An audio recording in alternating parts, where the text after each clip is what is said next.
Assalamualaikum warahmatullahi wabarakatuh. Kali ini kita akan membahas tentang leasing ya, pegadaian dan sewa guna usaha.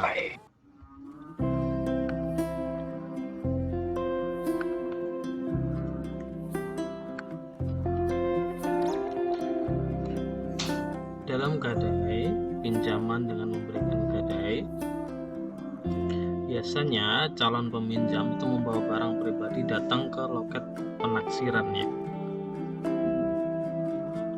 Kurang lebih seperti itu ya dalam praktiknya. Nanti di loket penaksir barang jaminan akan ditaksir berapa nilai gadainya. Nah, nilai gadai ini adalah nilai yang menggambarkan tentang berapa batas jumlah uang yang dapat dipinjam dengan menggunakan barang tersebut. Jadi memang praktik gadai ini, mereka calon peminjam itu membawa barang miliknya, lalu digadai, ditaksir berapa harganya, baru nanti harga itulah yang menjadi nilai itulah yang menjadi batas jumlah uang yang akan dipinjam. Jika peminjam tidak mampu menebus barang tersebut, maka pegadaian akan melelang barang tersebut. Nah, ini biasanya seperti itu ya.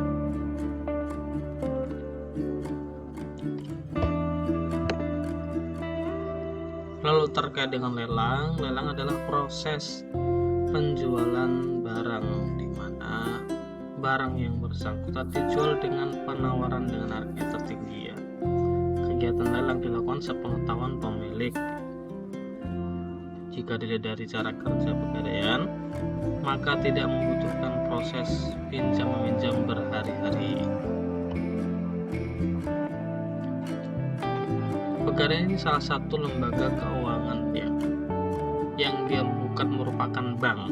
Jadi dia lembaga keuangan, bukan bank. Karena kalau kita amati, pegadaian ini fokusnya juga pada pembiayaan, sehingga dia masuk ke dalam lembaga keuangan, bukan bank. Ciri khas dari pegadaian, kalau kita perhatikan, transaksi pembiayaan pegadaian mirip dengan pinjaman dari bank umum ya, karena dia ya seperti pinjam meminjam biasanya. Kalau kita mempelajari tentang hukum perjanjian, maka kita akan mengetahui bahwa gadai adalah salah satu kontrak asesoir ya, atau akad asesoir, di mana akad pokoknya adalah akad pinjam meminjam. Akad penyertanya itu, akad aksesoirnya itu gadai. Usaha pegadaian di Indonesia secara legal dimonopoli oleh Perum Gadai ya, pegadaian ya, perusahaan umum pegadaian. Kalau kita juga mengikuti bahwa perusahaan umum pegadaian ini menyediakan dana dengan prosedur yang sederhana kepada masyarakat luas, terutama kalangan menengah ke bawah untuk berbagai tujuan ya. Dia seperti memberikan pegadaian yang ingin menekan lembaga keuangan non formal ya, pegadaian yang gelap, lalu bank gelap, rentenir, lintah darat, semuanya itu ingin ditekan dengan adanya perusahaan umum pegadaian. Terkait dengan pengertian hukum gadai, menurut hukum Kitab Undang-Undang Hukum Perdata pasal 1150, gadai adalah suatu hak yang diperoleh seseorang yang berpiutang atas suatu barang bergerak yang diserahkan kepadanya oleh seorang yang berutang atau oleh seorang lain atas namanya, dan memberikan kekuasaan kepada orang yang berpiutang itu untuk mengambil pelunasan dari barang tersebut secara didahulukan daripada orang-orang yang berpiutang lainnya. Dengan pengecualian biaya untuk melelang barang tersebut dan biaya yang telah dikeluarkan untuk menyelamatkan setelah barang itu digadaikan. Jadi gadai itu proses di mana ada hak yang diperoleh oleh piutang atas benda tersebut ya, benda yang diserahkan, benda yang digadaikan oleh seorang yang meminjam berutang tadi. Tiada kekuasaan dari piutang untuk mengambil pelunasan dari barang tersebut ketika barang itu nanti dilelang atau dijual. Sehingga hasil dari lelang itu didahulukan untuk membayar pelunasan pinjaman dari piutang tadi ya. Nah, itulah gadai ya. Dan dalam pengertian sudah disebutkan seperti itu ya, serinci itu penyebutannya. Kenapa gadai sampai banyak ya di mana-mana? Leasing, sewa guna juga ada di mana-mana. Karena ada beberapa hal ya yang menurut riset itu merupakan keuntungan usaha gadai. Pertama, dalam waktu yang relatif singkat masyarakat dapat memperoleh uang yang diharapkan ya. Kedua, persyaratan yang cukup mudah. Seorang hanya dengan membawa fotokopi KTP lalu barang yang dijaminkan, barang yang digadaikan. Ketiga, pihak pegadaian tidak akan mempermasalahkan uang tersebut akan digunakan untuk apa. Lumrahnya memang tidak masalah untuk digunakan untuk dalam kepentingan apa ya, dalam motivasi apa. Tapi yang dilihat adalah identitasnya dan barang itu nanti ditaksir sampai nilai gadai berapa. Lalu yang keempat, saat ini pelayanan pegadaian semakin baik, di mana pelanggan dianggap nomor satu sehingga pelayanan diberikan menjadikan nasabah menjadi semakin ramah dan cepat.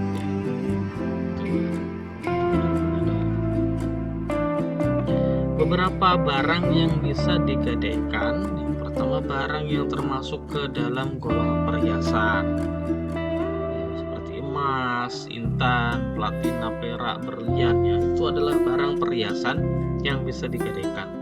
Lalu yang kedua, barang yang termasuk ke dalam golongan kendaraan. Ini juga biasa nih, banyak yang melakukan itu ya. Kendaraan dijadikan sebagai gadai, jaminan, barang jaminan. Mobil, sepeda motor, dan seterusnya ya. Lalu barang yang termasuk ke dalam golongan elektronik seperti televisi, handphone, kamera, laptop, dan seterusnya. Lalu mesin-mesin seperti mesin jahit, mesin untuk pengairan di sawah, mesin kapal, motor ya, itu juga menjadi mesin yang bisa digadaikan. Lalu barang-barang keperluan rumah tangga, pakaian, batik, barang-barang pecah belah, dan seterusnya, itu juga ternyata bisa juga dijadikan gadai, barang-barang gadai ya. Kegiatan usaha pegadaian selain peminjaman tadi, selain menyalurkan sebuah pembiayaan dengan jaminan barang tertentu yang telah digolongkan oleh pihak pegadaian, ternyata ada beberapa usaha lainnya ya selain peminjaman tadi. Yang pertama yaitu jasa taksiran. Jasa taksiran adalah pemberian fasilitas pelayanan kepada masyarakat yang ingin mengetahui kualitas dan nilai sesungguhnya dari barang perhiasan yang dimilikinya ya. Seperti misalkan emas, berlian, dan lainnya. Bisa saja dibawa ke sebuah perusahaan pegadaian lalu ditaksir barang tersebut nilainya berapa, sampai batas mana ya. Kedua, memberikan kredit pembiayaan. Lalu galeri 24 seperti semacam penjualan emas dan permata ya, tentu saja menjamin kualitas keaslian dari perhiasan tersebut. Itulah usaha-usaha yang ada di pegadaian.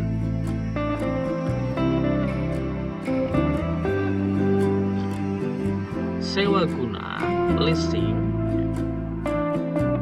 kalau kita memperhatikan pengertiannya, yaitu adanya hubungan antara perusahaan leasing dengan nasabah dalam hal ketika lease membutuhkan jasa leasing untuk sewa guna barang yang dibutuhkan dari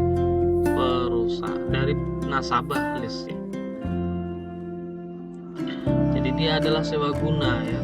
Lalu ada hubungan antara perusahaan dengan seorang nasabah, kemudian memberikan jasa untuk sewa guna barang yang dibutuhkan.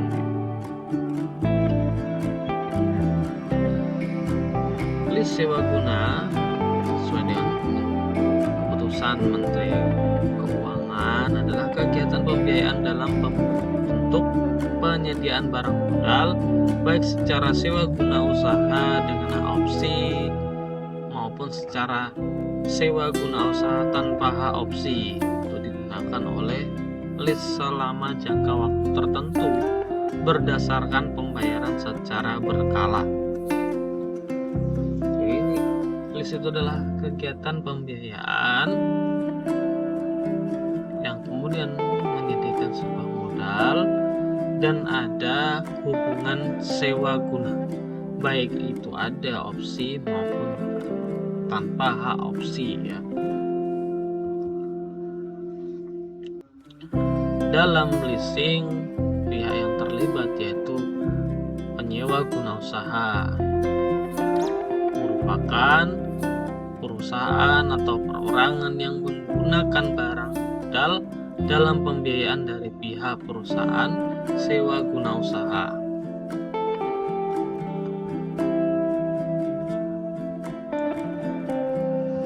Perusahaan sewa guna yaitu sebuah badan usaha yang melakukan kegiatan pembiayaan dalam bentuk penyediaan barang-barang modal, baik secara finansial, capital lease, operating lease, atau sale and leaseback ya.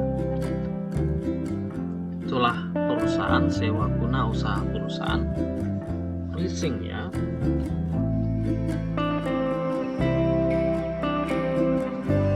Nah, bentuk dari kegiatan leasing sewa guna tadi, yang pertama financial lease, kegiatan sewa guna usaha di mana penyewa guna usaha pada masa akhir kontrak mempunyai hak opsi untuk membeli objek sewa guna usaha. Jadi ada opsi membeli setelah melakukan kegiatan transaksi sewa guna usaha.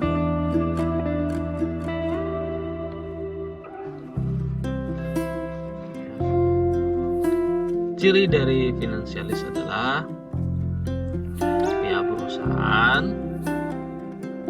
tidak menanggung biaya perawatan, tidak dapat dibatalkan, lalu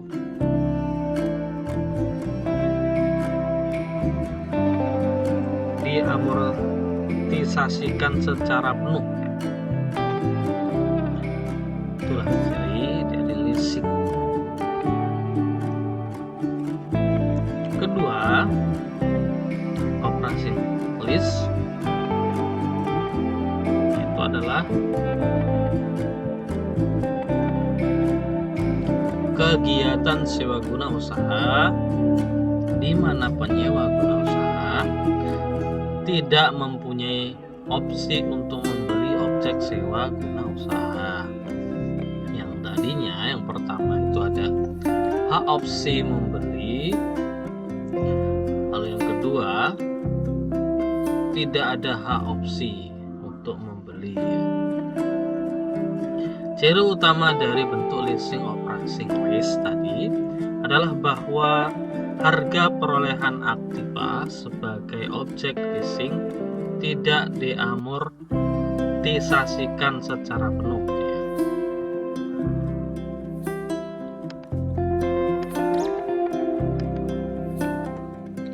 Jangka waktu sewa guna usaha, karena biasanya sewa guna usaha ini pasti ada jangka waktunya, biasanya lumrahnya.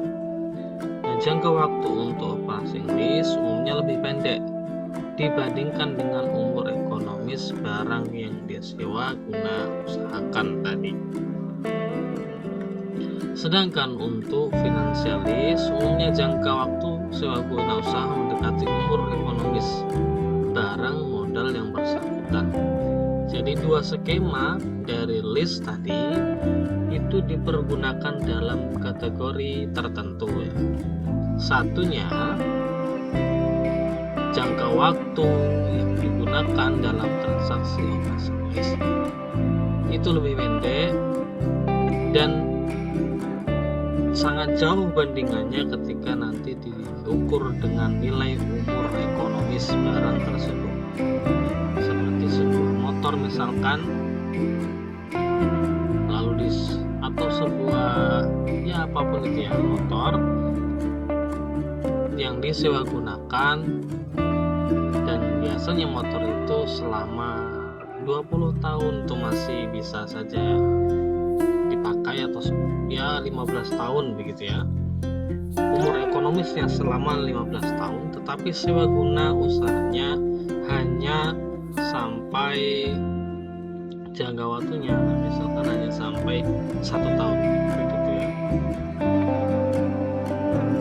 sangat pendek, lebih pendek dari nilai ekonomis ya, umur ekonomis. Nah, sedangkan finansialis biasanya jangka waktu sewa gunanya itu lebih panjang, mendekati umur ekonomis ya.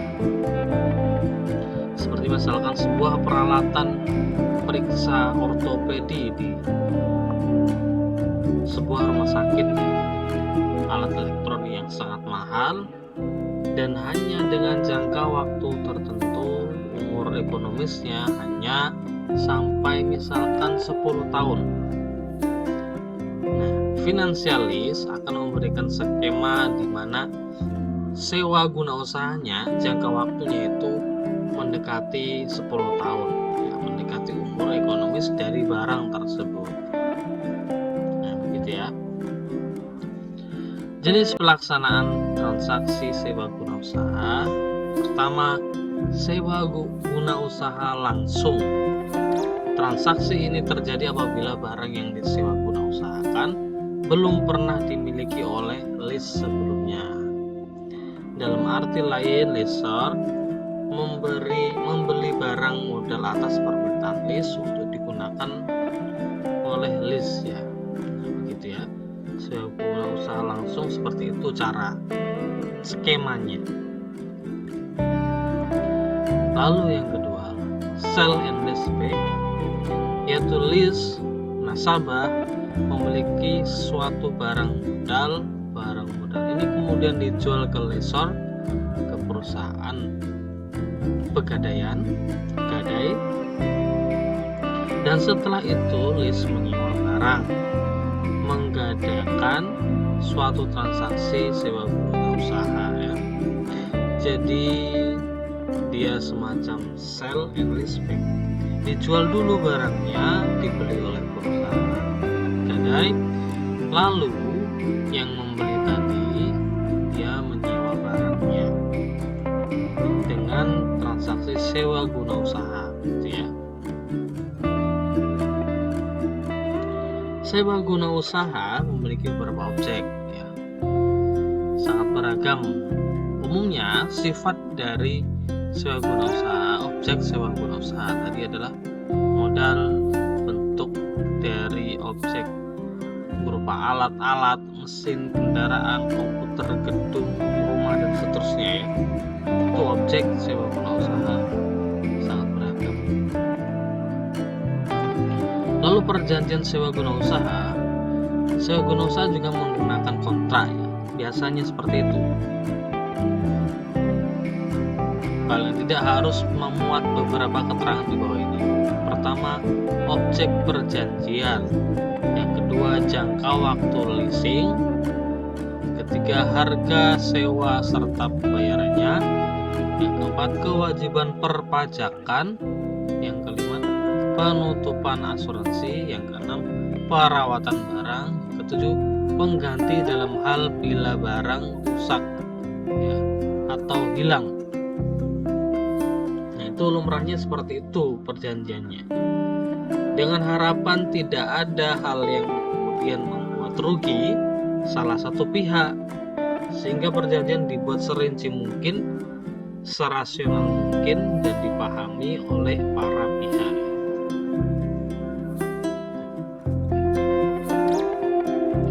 Dalam mendirikan sebuah perusahaan leasing, karena umumnya lumrahnya leasing sewa guna usaha ini dipakai sebagai produk dari perseroan terbatas. Jadi bentuknya biasanya PT dia, PT Pegadaian, PT Adira, PT Viv Group, PT Auto Group ya. Itu adalah PT perseroan terbatas yang terjun di bidang leasing ya, lembaga keuangan leasing.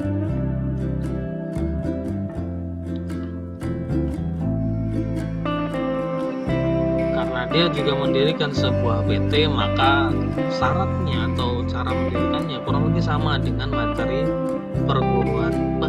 perseroan terbatas ya. PT ya, perseroan terbatas harus dengan pernyataan pendirian yang didaftarkan secara elektronik kepada menteri dengan mengisi format isian, yaitu nama dan tempat kedudukan perseroan, lalu jangka waktu berdirinya perseroan, lalu maksud dan tujuan serta kegiatan usaha perseroan, lalu jumlah modal dasar, modal ditempatkan, lalu modal di store, lalu nilai dan nominal jumlah saham. Kita pernah bahas PT itu ya, dia menanam modal ya, saling menanam modal di situ, lalu nanti berdiri dibagi menjadi bagian-bagian direksi, komisaris.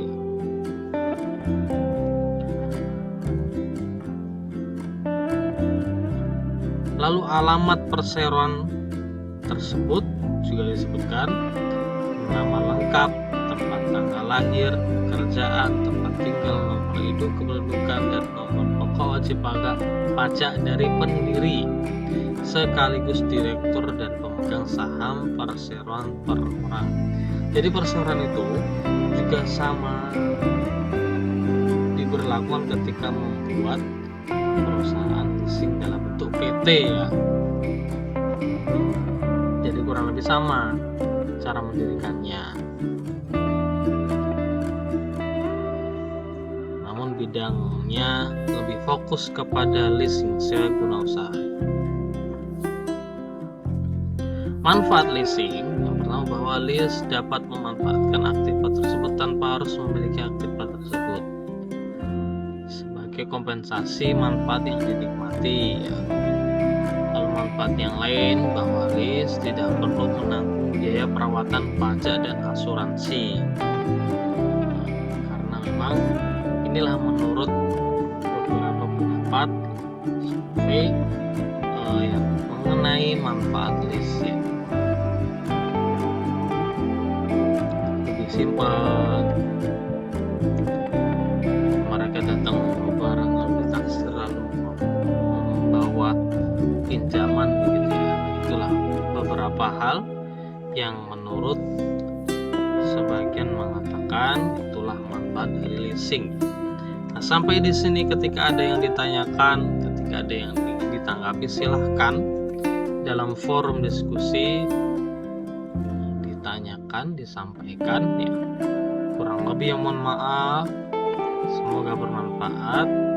Saya Heri, Allahumma fiqh lakum wa tariq. Wassalamualaikum warahmatullahi wabarakatuh.